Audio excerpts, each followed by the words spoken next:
sectors, as I said, this go through development councils, provincial development councils, and this will have to be elevated actually to the regional development council, where they will propose the regional budget proposal.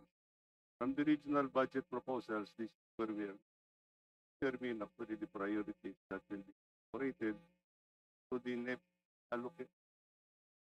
to the allocation for each of the legislative districts. So this is where we are going to determine priority include into the proposal. How about, Mr. Chair, dun sa implementation? Sino naman ang nag-oversee ng implementation sa baba?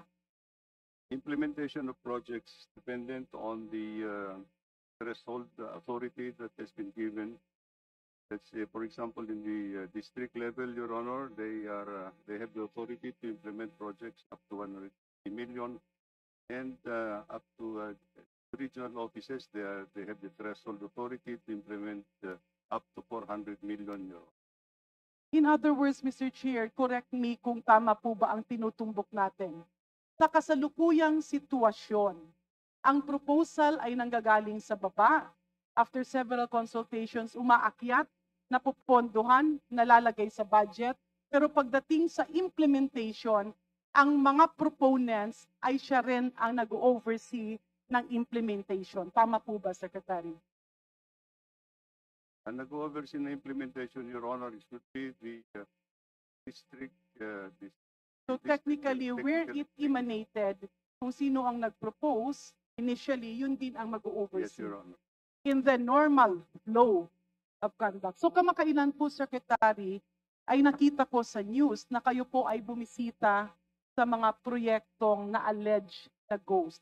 Do you confirm this, sir? Correct, Your Honor. Pwede niyo po ba kaming i-orient kung totoo ba talagang ghost? Sang-ayon sa lumalabas sa balita, totoo bang substandard? And can we have the specifics of this project? Your Honor, when the President mentioned actually that we have to investigate all the projects that we have furnished him, all the completed projects that we have furnished him, I immediately sent out validation team from the Department of Public Works and Highways to do a what we call present and absent project identification.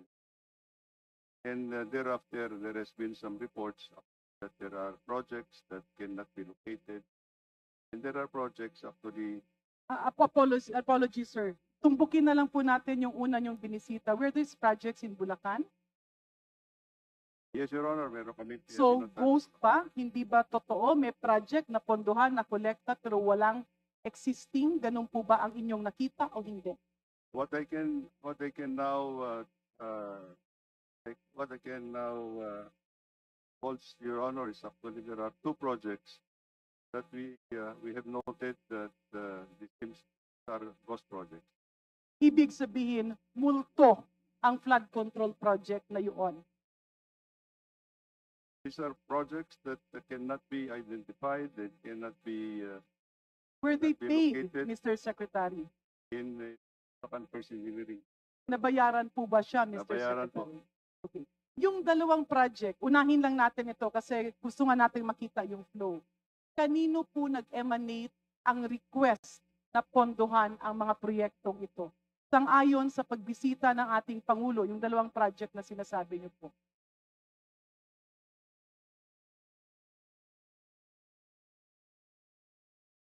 First project was actually financed under the year 2024.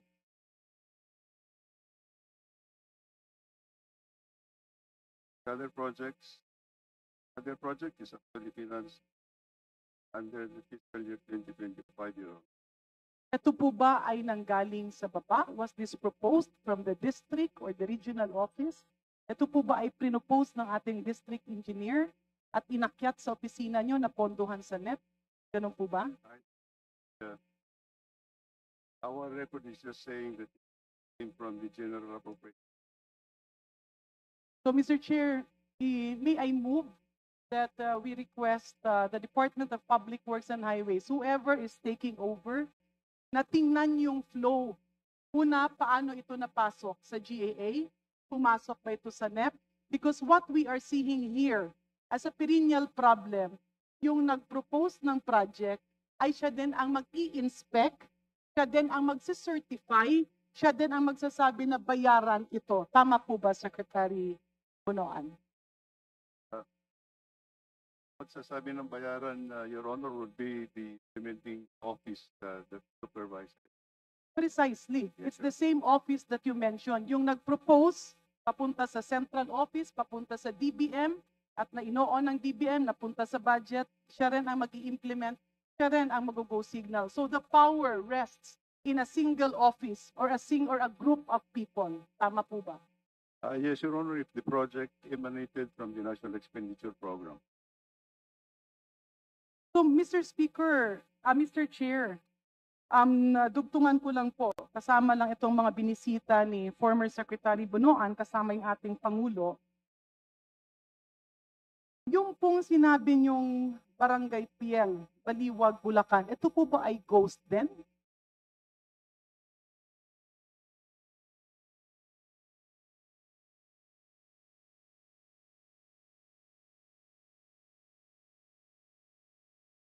This is one of the projects that I mentioned.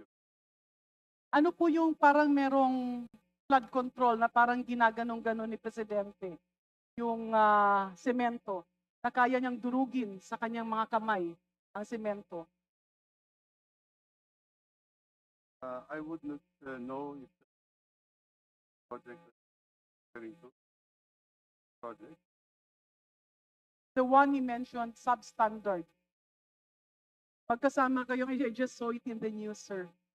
I was not with the President that visit. Oh, okay. So, Mr. Chair, my next question, in these two ghost projects that you are referring, meron pa po bang iba or wala na? Sa pagkakaalam niyo. Under investigation. And Okay. For the first two ghost projects, proven to be ghost, sino-sino po ang contractors?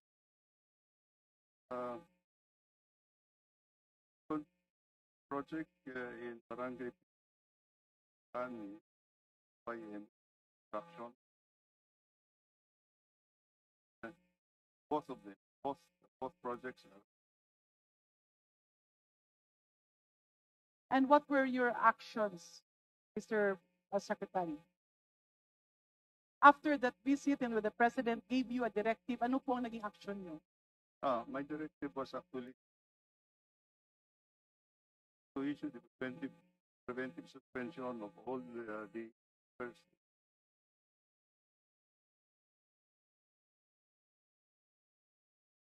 Will you agree with us in saying, legislative-wise, kailangan siguro lagyan ng safety measures na yung proponent sa baba ay hindi rin siya ang magiging implementer?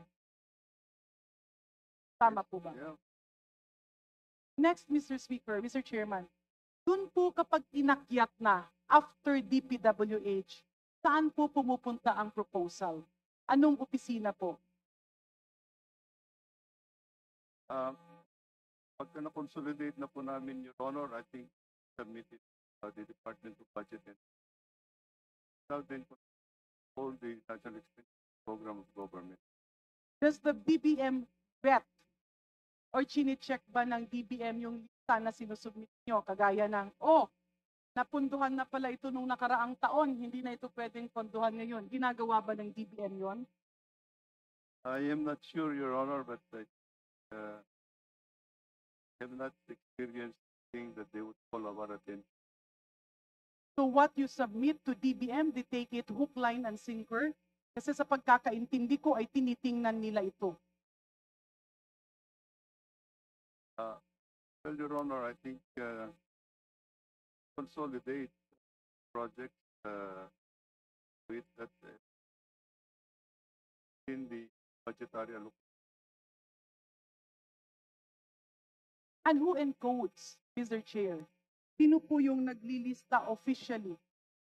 Kino-computer ba yun? Mano-mano ba? Or meron bang sistema ang DBM or ang DPWH para mapasok?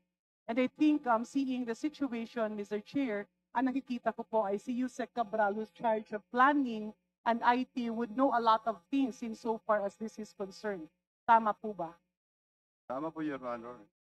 So may I Naging request very briefly, Yusek Cabral, if you can update us, appraise us, paano po, saan nanggagaling yung listahan na nasa NEP? Before responding, last 30 seconds, Your Honor. Yes.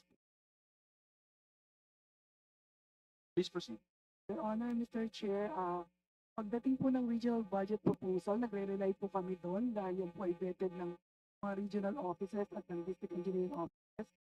Prioritize po yan, rank, according to their priorities. Ini-include po namin sa central office based on the ceiling threshold.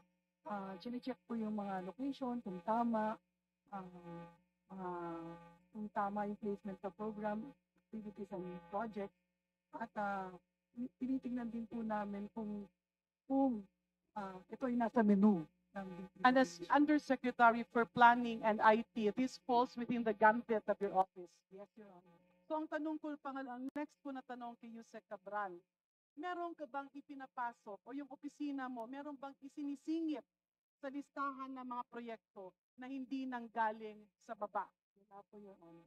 So lahat ng nililista mo dyan ay nanggagaling sa district engineer. Regional budget. And you're under oath, Madam Yusek.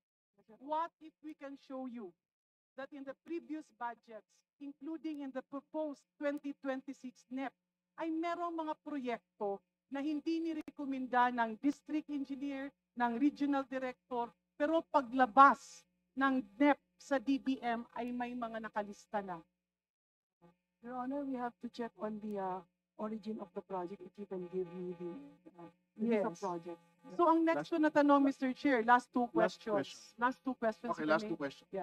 Bakit po, dati-rati kasi sa tagal ko sa gobyerno, kapag merong proposed project, lumalabas dyan, okay, project 1 proposed amount is, let's say, 20 million. Yung iba, 50 million. Yung iba, 100 million.